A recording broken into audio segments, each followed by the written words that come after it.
সালে যে ঐতিহাসিকভাবে স্বীকৃত গণহত্যা চালিয়ে গেছে, সে জঙ্গি সংগঠনের বিচার চাই, সে জঙ্গি সংগঠনের নিষিদ্ধ চাই, সে জঙ্গি সংগঠনের সাথে সম্পৃক্ত প্রত্যেকটা পার্সনের বিচার আমরা চাই। তার জন্য আমরা আজকে একত্রিত হয়েছি। আমাদের একটাই দাবি, আওয়ামী লীগের বিচার হতে হবে, আওয়ামী লীগের বিচার করতে হবে। আমরা আওয়ামী লীগের বিচার চাই। বাংলাদেশে আওয়ামী লীগ যাবে কোন জঙ্গি সংগঠনের স্থান হবে না, আমরা দিব না। আমরা ইতিমধ্যে রেখেছেন আওয়ামী লীগের কেন আমরা বিচার চাই, আওয়ামী লীগের কেন আমরা নিষিদ্ধ চাই।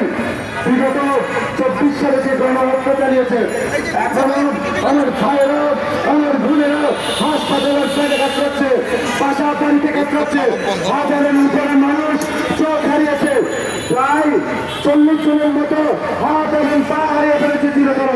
অসংখ্য শত শত মানুষ চিরজীবনের জন্য প্যারালাইজড হয়ে গেছে। আমরা দেখেছি যাত্রাবাড়িতে কিভাবে গণহত্যা চলেছে, কিভাবে সাধারণ মধ্যে গণহত্যা চালিয়ে জীবন্ত মানুষকে পুড়িয়ে ফেলা হয়েছে। তারপরে কি আপনারা আওয়ামী লীগের পক্ষে বয়ান তুলবেন, আওয়ামী লীগের লেজিটিভিটি দিতে চাইবেন? আমরা যতক্ষণ জুলাইয়ের যোদ্ধারা বাংলাদেশ পন্থীরা বেঁচে আছি ততক্ষণ পর্যন্ত তাদেরকে চ্যালেঞ্জ করতে চাই। আপনাদের রাজনীতি বাংলাদেশ হবে না, আপনারা সন্ত্রাসী, আপনারা জঙ্গিদের কোন সংগঠন বাংলাদেশ আমরা হতে দিব না, থাকতে দেব না।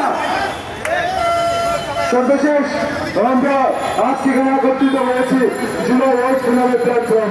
পুরো বাংলাদেশ আমরা একত্রিত হতে চাই।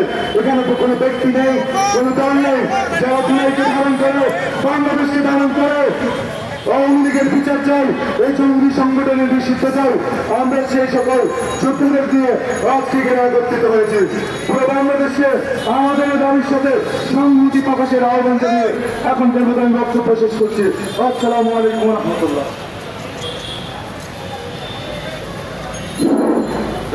এ পর্যায়ে বক্তব্য দেওয়ার জন্য আমি অনুরোধ জানাচ্ছি ইসরায়েল অ্যালায়েন্স ফর ডেমোক্রেসি রহমানকে।